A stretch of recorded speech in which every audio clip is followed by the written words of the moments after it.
Here to talk about the romance of numbers, but before I do that, I'd like to just talk a little bit about my career and how I ended up where I am today, what paths led me along to being at Macquarie University. Just to give you a bit of a summary of my background, I was born in a suburb of Sydney called Annandale, which was a very disadvantaged part of Sydney. The house that I lived in with my parents and sister was 3 metres wide and about 6 metres long, and we didn't have a bedroom. We just slept in the living room. And I was there till I was 6 years old, and then when I was turned 7, we moved out to the western suburbs of Sydney to a place called Wentworthville, which was also very disadvantaged. And I went to Wentworthville Public School, and I had a lovely time at Wentworthville Public. There were people from many nationalities there, particularly in those days Italians and Maltese, for example. And then I finished Parramatta High School when I was about 16, and having no money, I had to go to work, and so I went to work at an insurance company. It's true to say that the only subject I really liked at school was maths. I really didn't have a lot of time for history or English, not back in those days. I do now, but I didn't back then. So I spent all my time just doing maths, and I also liked chemistry and physics. So I went to work for 3 years to save money to go to university because there were no scholarships. And finally, after 3 years, I just turned 19. I found out that there was a new university opening in Sydney called Macquarie University. So I took myself along and enrolled at Macquarie to major in chemistry. And in the first year at Macquarie, I did chemistry, physics, maths, French, because I didn't really know what I wanted to major in, to be honest, but I still like maths. So at the end of first year, I made that decision that I would actually do a degree in mathematics. And so along the way, I did that. I also did some courses in statistics, so I knew a little bit about statistics. When I finished, I decided to do an honours year, and I certainly did that. Everyone said, well, if you're really going to be good at mathematics, what are you going to do? Well, you need a higher degree, and that's certainly much truer today than it was back when I did it. And if you're going to do a higher degree, they said you need to do it overseas and not just in Australia. And that was probably good advice, because having an international higher degree also gives you a chance to see the world. And I got myself into the University of Minnesota, which is in the Midwest of the USA. Very cold. The day I arrived there, it was 34 below freezing. And that was okay. You have to live with that because that's what everybody else did. It was a big university, 65,000 students, 19,000 of whom were international students. And of those 19,000, 19 were Australian. So there were very few Australians over there. I knew nobody in the US. I just went over there. And I did my master's degree in mathematics, and then I thought, well, I'll do my PhD in mathematics as well. But then they called us all into a room and said, look, boys and girls, we know you like maths, but when you finish doing a degree in pure maths, there'll be no jobs for you. Because at that stage, NASA had stopped hiring, the space race was all over. You know, they'd been to the moon and they'd been back again, and they'd been there lots of times, 8 times, I think, or 6 times, I think. So they said, you should be doing something practical with your maths. Now you think to yourself, what's practical with mathematics? What can you do with it? Well, if you're a pure mathematician, one of the things you can do is you can be an actuary. If you're very good at maths, you can do actuarial studies. Macquarie University offers actuarial studies, so does University of New South Wales. Macquarie was the first though, and I dare say it's still got the best program. But I didn't want to be an actuary. I wasn't sure what I wanted to be, so they said, well, do something practical. So I decided to do statistics, and so I learned statistics, the practical application of mathematics in the real world. And that turned out to be a good move, because when I finished, I actually got offered a job at 2 universities back in Australia, one of which was Macquarie, and I came back here, where I'm still here, of course, and lecturing statistics. And these days, I lecture statistics to postgraduate students doing what we call an MBA, a Master of Business Administration. These are people who are CEOs or mid to high level people in companies who need to know a bit about how to analyse data. If you can analyse data, that makes you a very valuable person. But you might think that's all a bit of a boring job, but along the way I did lots of interesting things, at least to me that I did. One of which was a television presenter. I was a TV presenter for 7 years on rugby league telecasts. You'd be too young to remember that, but I used to be on with Ray Warren, Peter Sterling, some of the names that you actually remember now who are still on, in fact. And you might think, well, what does a statistician do there? Well, I used to give forecasts. I would use my so-called mathematical or statistical models to try and forecast who was going to win the match. And I did that for a long time and wrote for the newspaper. I also wrote for the newspaper doing interesting statistical facts. And so I found that there was a very big area where statistics could be used. One of the areas is medical statistics, and for 10 years here at Macquarie I ran a course in medical statistics for specialists. The doctors, of course, aren't statisticians. They do it as part of a medical degree, and they don't realise really until the end of it, and because they dismiss mathematics and statistics as being irrelevant, they realise they have to do research and write research papers, and that's where mathematics comes in. So for 10 years I ran some very successful subjects to heart surgeons, obstetricians, haematologists and other people in the medical profession. Not only them, but nurses and matrons, sisters, pharmacists, who all wanted to know something about mathematics and statistics. The other thing that's of special interest to me in mathematics is sport. I'm a bit of a sporting nut, maybe some of you are as well. And I'm interested in how mathematics is used in sport, in particular how it's used to develop strategies in sport. So if you like football, tennis, soccer, whatever it happens to be, all around the world there are statisticians and mathematicians employed to try and work out strategies of how to beat the opponent. Particularly in Germany, they do a lot of this. They do video link-ups of the matches with computers, and they can pinpoint everything that you do during the match. Statisticians are everywhere, and I did a lecture tour of the UK and Europe for about 20 universities, including Oxford and Cambridge, talking about these techniques that people use to analyse sporting matches using mathematics. A lot of it's not very difficult mathematics or statistics. It's sort of the sort of thing you learn if you studied it at university. So I also looked at gambling. I introduced a course at Macquarie University, the statistics of gambling. It's not encouraging you to gamble, but it's more of an education thing, so that you can, well, I suppose you can work out for yourself whether you should gamble or not. And you're all too young to gamble, but I can tell you it's not such a flash idea, because once you see the mathematics of it, you'll see it's designed for you to lose rather than to win. And that course is very popular. It had over 400 students enrolled the very first time it was offered. So here I am at Macquarie now, teaching in the Macquarie Graduate School of Management, teaching people who average age are around about 32 to 35 years old, managers, senior managers, and they have to do a course in statistics. There's no escaping it. They have no choice but to do it. It's part of what we call the core. So even if they don't like maths, they still have to know something about it now. And when they finish it, they realise that maybe they didn't pay enough attention at school to maths, because really it's not so bad. And the way that statistics and maths in particular has changed over the years, of course the big change is computers. And a lot of the drudgery that I had to go through when I was a student of doing endless boring calculations, for hours on end, has all gone. What my students are interested in is the application. That is something that they can go back to work tomorrow and use, whether it's a forecasting model or some sort of operations of their business model.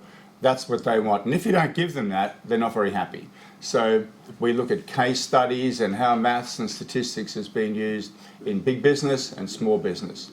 So that's really where I am at the moment. That's a little bit about my background. You've got to have a bit of luck to be in the right place at the right time, whatever you do, but it's very important to be proactive. And if you like maths, there's a lot of opportunities for you to do something really worthwhile with it. So I'm talked enough now, so I'm now going to go through my presentation, which is called The Romance of Numbers. So here we go. So that's the initial screen you can see. I'm going to talk about the power of statistics as the very first thing. Now this all seems like 1,000 years ago to you, but my introduction to the media, I suppose, came in 1983. Now, you probably don't know what happened in 1983, but there was a very big Australian election on in 1983. And the two incumbents, that is the two people who were trying to be the Prime Minister, I suppose, in Australia, was a fellow called Bob Hawke. There he is. And versus the Prime Minister, who was the current Prime Minister of the time, Malcolm Fraser.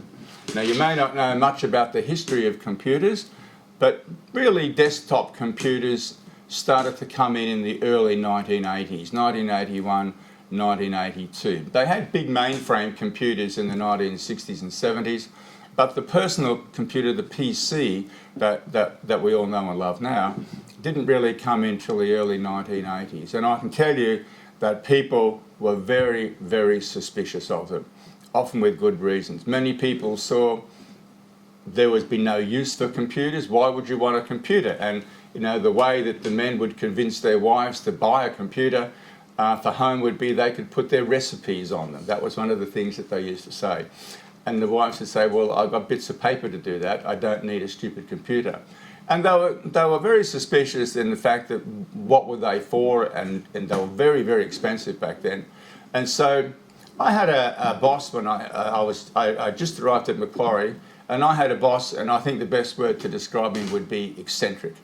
And he rang up Channel 9, where Kerry Packer was the CEO of Channel 9, and he said, I've got a computer and I can predict the winner of the election, the 1983 big election between Bob Hawke and Malcolm Fraser. And this was a revolution because they called it, it was something marvellous. Channel 9 had a computer, none of the other channels did, and our Channel 9 computer was going to scoop the field, and they would declare the winner on the night before anybody else would. My professor had a beard, as it turned out, as most professors did back then, and he was called the Bearded Guru, the Bearded Professor. And on the election night, he was sitting there tapping away at his keyboard, making these fearless forecasts of who was going to win each seat, and this is what happened. On that night, he said at about 5 to 9, Malcolm Fraser, the computer said, was going to win easily. Now, for those of you who might recognise that, that is an old computer. There was no colour, of course. It was a green screen computer, and if you look at it, you will see that there are two floppy disk drives. There was no hard drive on the computer, just these little floppy disks. The floppy disks were about 20 centimetres in diameter, and they were called floppy disks because they were floppy. You could actually bend them, and they held something like, I don't know, 512K of information, and that big chunky keyboard. Now, he said Fraser was going to win easily, and this was a revelation because the other channels said Hawke was going to win easily. But no, the Channel 9 computer said they had it right. Unfortunately, there was a bug in the program, in the computer program, and Channel 9 had got it horribly wrong. In fact, the other channels had resumed their normal programming, declaring Bob Hawke the winner. Channel 9 persisted with their stupid computer and with a bug in the program until they realised there was something had gone terribly wrong, in which case it was said Kerry Packer rang up and said, shut it down. And they did. So that was on a Saturday night, and on the Sunday, there's Bob Hawke, the smiling winner. How the media reported this computer, and everybody loved to hate computers, and this was their golden opportunity. The Sun Herald had a heading, Berserk Computers. Sunday Telegraph said, the haywire microchip crystal ball was the star of the show. Star of the show in the sense that it was idiotic and wrong. And they also said it was inspired high comedy. We didn't really see anything as funny as that, as a computer going berserk. So this was all very bad news for everybody, and particularly bad news for computers. So that was 1983 in March, and so for the next few months we all copped a battering about our computers and statistics in general. And so I got the idea that later in the year maybe I could do something worthwhile. And I rang up the Sun Herald and I said, look, I've got a computer and I can predict the winner of the Rugby League Grand Final. Now, for those of you with an excellent memory or a memory of history, I can tell you who the two teams were playing in that. So after our reputation had been destroyed, the grand final. You might recognise him or may not. That man's called Noel Cleal, played for Manly that year. And that man there was called Mick Cronin. So what happened was they said, can you really do that? And I said, yes. And they said, can you give us the score using your computer as well? Luckily, they hadn't heard of or had forgotten about the fiasco of the election only 6 months before. And I said, yes, I could do that using statistical models. And they said, well, write it up as an article and we'll put it somewhere in the paper. And I was thinking, oh, well, they're going to put this in the sports section and nobody's going to read it. As it turned out, they thought it was terrific. And so they put it on pages 4 and 5, double page spread. And this is what they did. I predicted that Parramatta was going to win by 4 points. In particular, I said they were going to win 18-14. Now, for those of you that know a bit about the history of computers, you'll see that where it's got grand final computer printout, that was done with an old dot matrix printer, which is what they used to have back in the 1980s. Now, I said 18 points to 14, but not only that, Manly was favoured to win because only 2 weeks before, Manly had beaten them quite easily in a semi-final, and Parramatta had only got to the grand final, I think, by beating Canterbury the week before. So this was terrific news for the newspaper, where this different guru was forecasting Parramatta was going to win in an upset, 18 points to 14. Well, you can look really stupid when you've got a 2-horse race and you pick the wrong horse. So it was very nerve-wracking for me, and I thought, well, maybe my friends don't read the newspaper and no one's going to read it if I get it wrong. But that wasn't true either, because this is what they did. I went out to the match that day, and you can see there, I have to tell you, that's me. That's me back in 1983. Look much the same, don't I? So if you have a look at that poster up there, it says, "Computer predicts Para win." They thought it was just marvellous that a computer could even do this. And the other thing that tells you that it was 1983 was that I had a calculator watch. Calculator watches were really cool back then. Now they're a bit nerdy, but back then they were pretty good. So this was the grand final special, computer predicting Para win. And so the match was played, and I thought, this is the end of my career. I was only young, I was only in my early 20s. And this is what happened. Parramatta actually did win, and they won 18 points to 6. Well, the newspapers couldn't believe that I'd actually got not only the right team in the upset, but I'd actually got the right score as well for them. So they asked me, would I mind doing that for every match in the following season? And I did that, and I did that for almost 10 years. I predicted every match for every season. I wasn't that successful, but I was successful enough that they kept me doing it. And of course, computers got better and better as the years went by, and we're going into the 1990s now. As a result of that too, they thought, well, this is all pretty good. So they then asked, would I like to do a weekly column for the Sydney Morning Herald on statistics? And this was a weekly column that not only appeared in the Sydney Morning Herald, but also the Age newspaper in Melbourne, and also in Hobart as well. And these were little statistical facts, which were funny little facts. And I'll just give you one example of those without boring you. A lot of them, call it the magic of numbers if you like. Have a think about this. What proportion of married men in Australia will live longer than their wife? Okay, just have a think about that. It's not good news if you're a man, I can tell you. The answer is only 22%. Okay, so about a 1 in 5 chance that you'll outlive your wife. There you are, she's going to outlive you. Now, that's what I call a quirky, trivial sort of fact that may be of no consequence to you, but some people think that's an interesting sort of statistic. Now, I'm going to give you something to do here.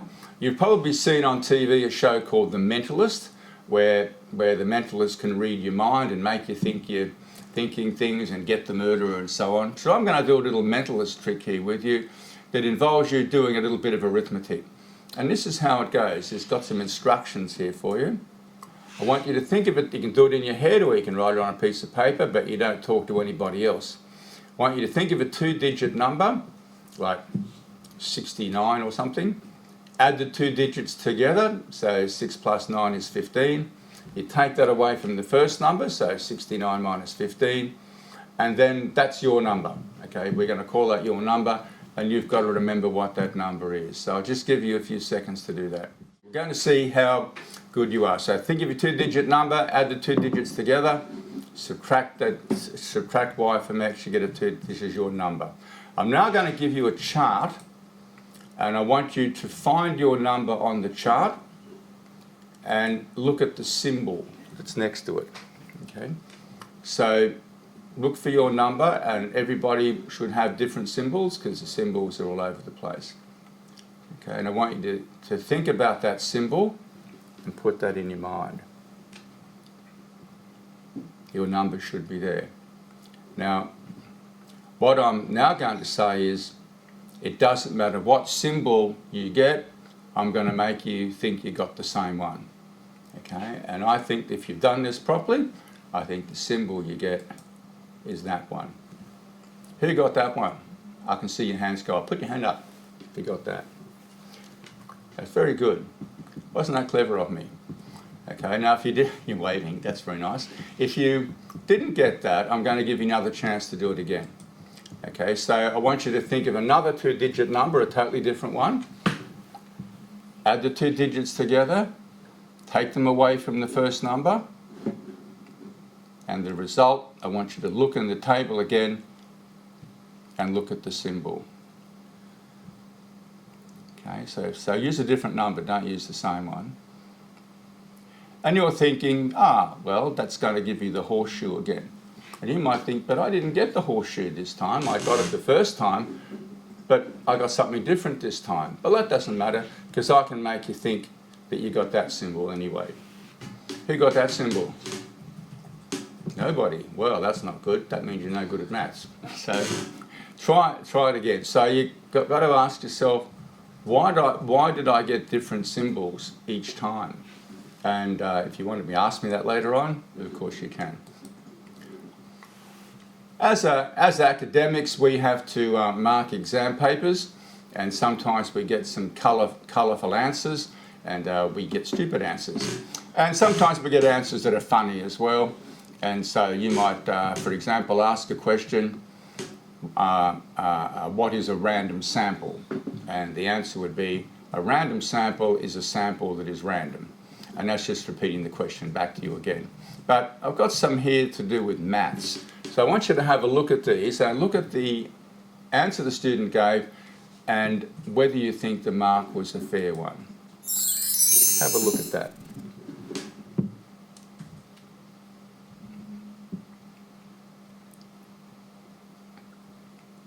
Now, of course, the student was quite right. The question said find x, and they did find it. They found it on the hypotenuse of that right-angled triangle. But of course, the problem here was not the answer so much, or the answer obviously wasn't right. They wanted you to use Pythagoras' theorem. The problem was the question. It shouldn't have said find x. You can have a think what the question should have said.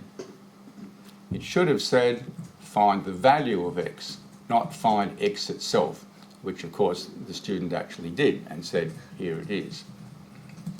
Here's another one. The question said expand the brackets.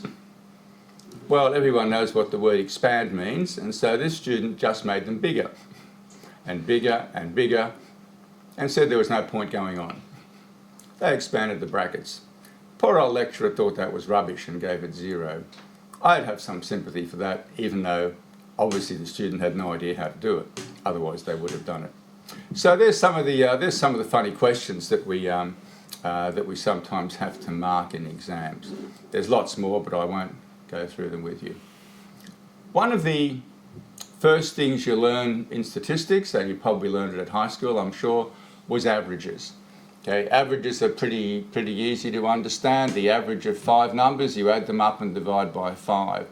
But they can be a little bit tricky, and I'm going to just show you an example here. This one's to do with cricket.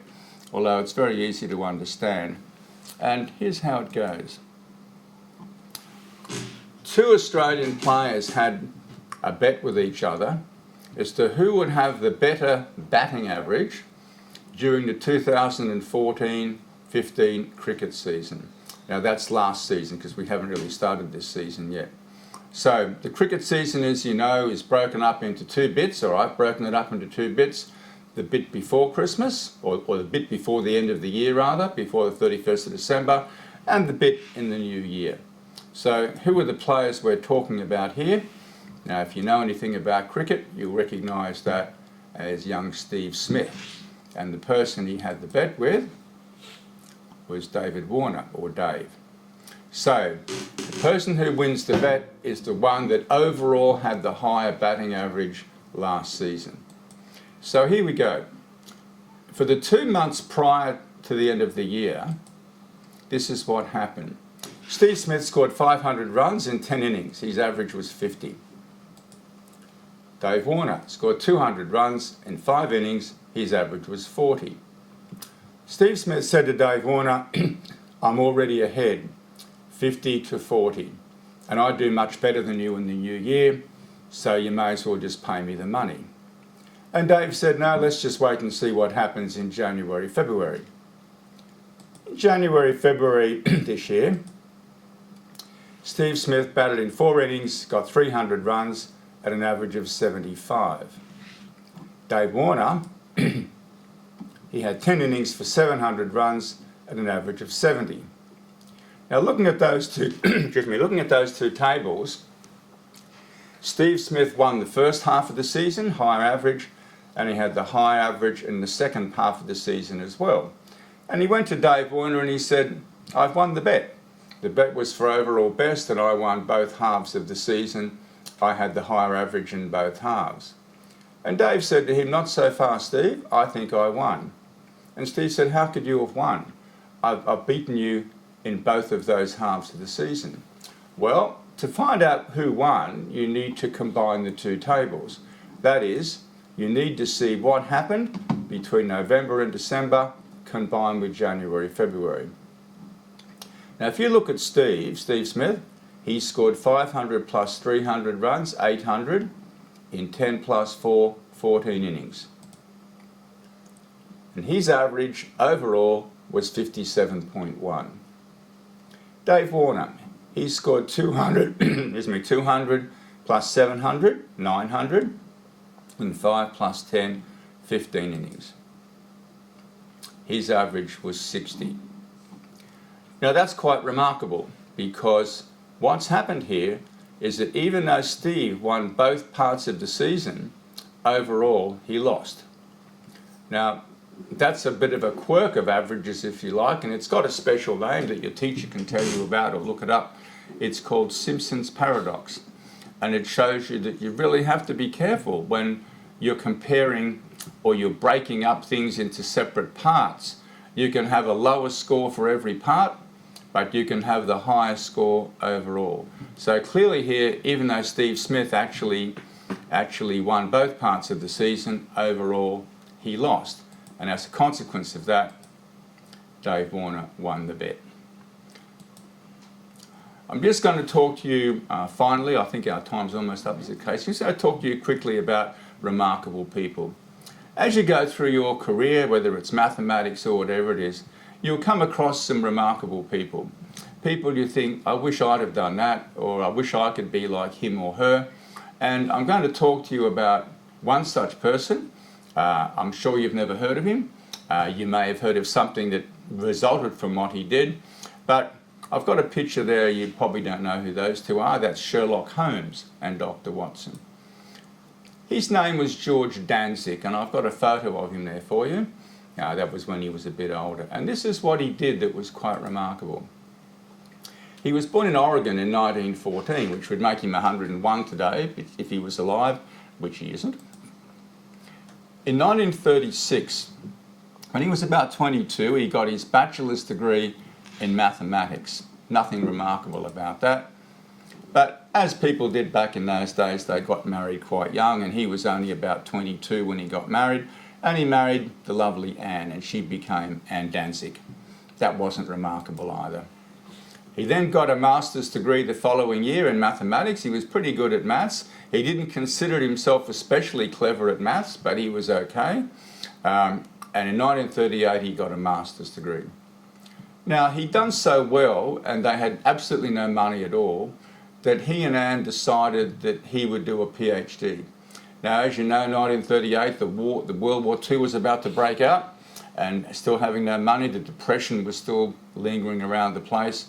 And so they went to the University of California, Berkeley, where he enrolled for a PhD in 1939. As I said, they had no money, so they lived on campus in a little one-room apartment. And he said, okay, this is, we're going to be here for a couple of years. That was fine. So he went along to his very first class. His professor was called Professor Neyman, who turned out to be he was a very famous professor and a very fearsome professor. That is, students were terrified of him.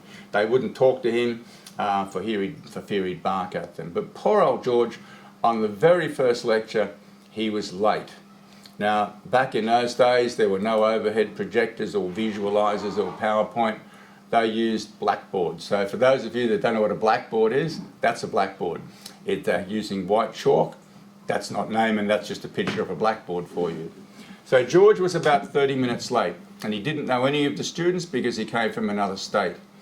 But on the right-hand side of the board, he saw two problems. And the one thing he did know about the professor was that that's where he put the homework problems. And so George copied them down, and he went back to his dormitory with his wife, and he said, I've got some homework to do, and I have no idea when it's due because I missed that bit and I didn't ask anybody. And he said it took him 3 days, 2 to 3 days. He said these were the hardest problems I'd ever done, and I thought I was reasonable at maths.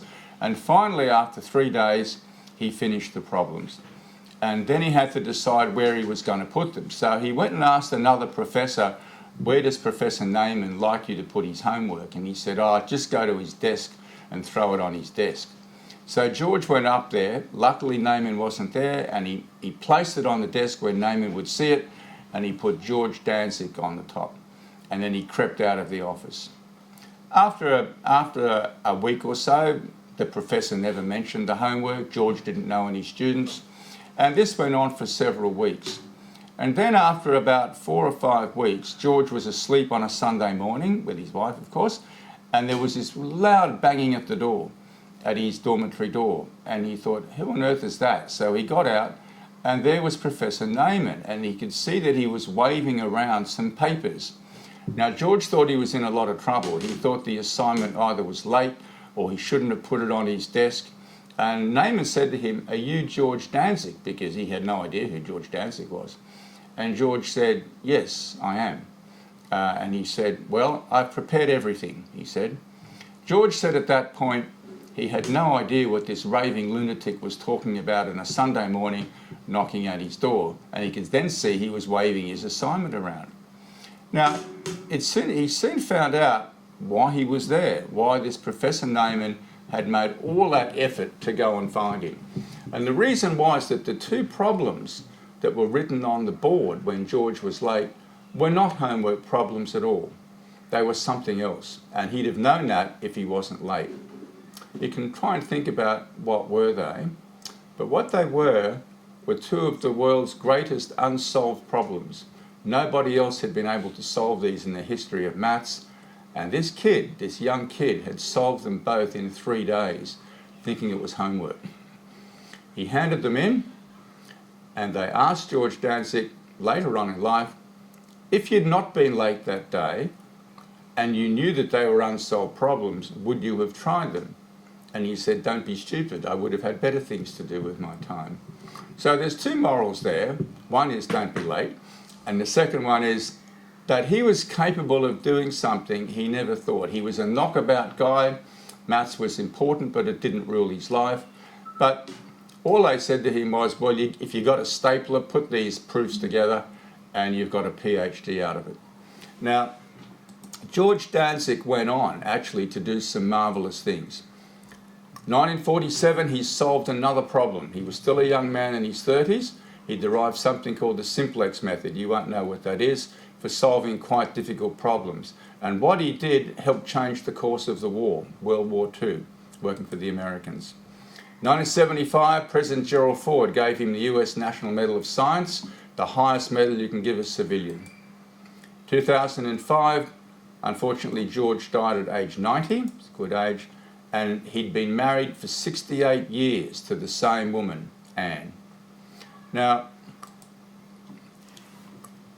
they made a movie based on that you may or may not have seen, a 1997 movie with Matt Damon and Robin Williams called Good Will Hunting. And Matt Damon was George Danzig. He was, of all the things that George did in his life after that, it was misreading some problems that they thought were homework what made him famous, not everything else he did after that. That concludes my presentation, and I hope you've enjoyed it.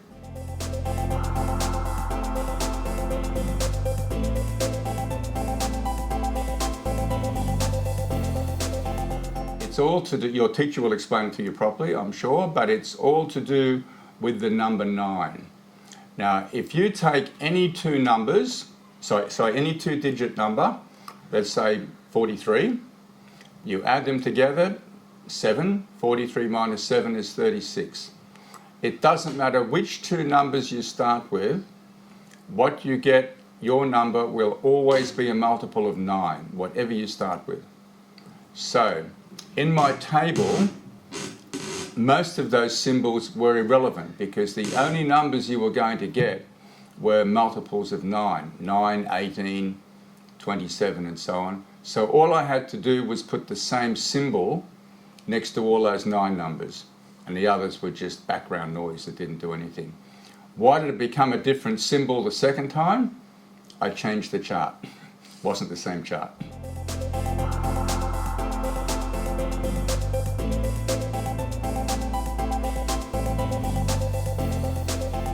We use maths in everyday life, and you really can't escape if you read the newspapers. And it's important that when you read figures and statistics in newspapers, you understand what they're trying to say. A lot of them are just simply incorrect. You know, they make numbers up. But if you're literate with mathematics, particularly if you go for a job, employers like somebody who understands numbers, has a basic understanding of numbers, and particular analysing data, because with computers these days there's a lot of data around, and if you're the sort of person that understands it and gets familiar with it, can use some of the big commercial statistical packages, that makes you a very valuable person.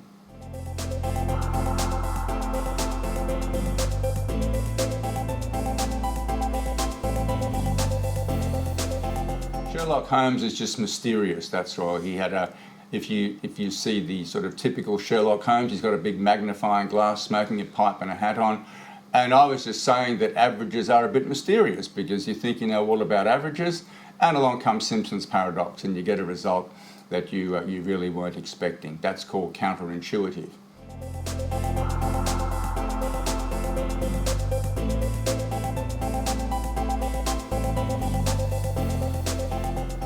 That's a very good question in itself. I don't know that I can answer. I've been asked, I guess you've been asked by students in class. I suppose the question you ask yourself is, why am I doing this? You know, what is the point of learning mathematics? What is the point of teaching mathematics? And for me, it's the satisfaction of education. You can't beat education.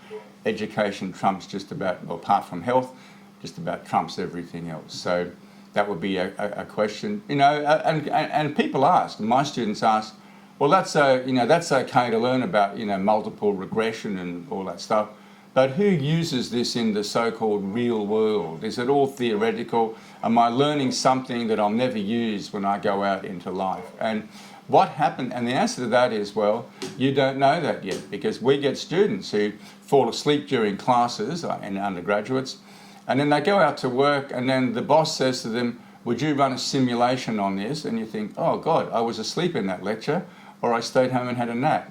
And then they call me up and say, I wasn't listening to you. Can you tell me all about it again? So the question is, who uses this in the real world? You don't know that until you actually get out into the real world.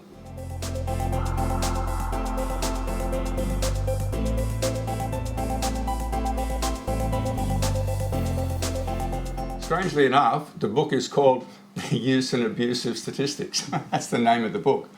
There was one, I forget who wrote that, but there's a book by a fellow called Darrell Huff, Huff, D. Huff. I'm sure your teacher can find that for you.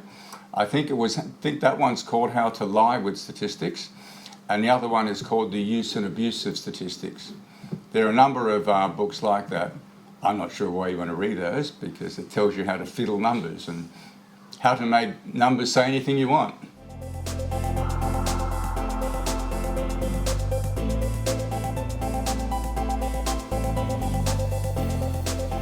Well, I'm about to think about launching another course in medical statistics. I've been through a lot of fields. I'm not going to explore any new fields particularly, but I think legal statistics, it was an interesting one, explaining to juries the meaning of statistical evidence. DNA evidence, for example, statistics comes in and people don't understand it, and judges don't understand it, so running education courses for the legal profession is something that I've got in mind as the next thing to do.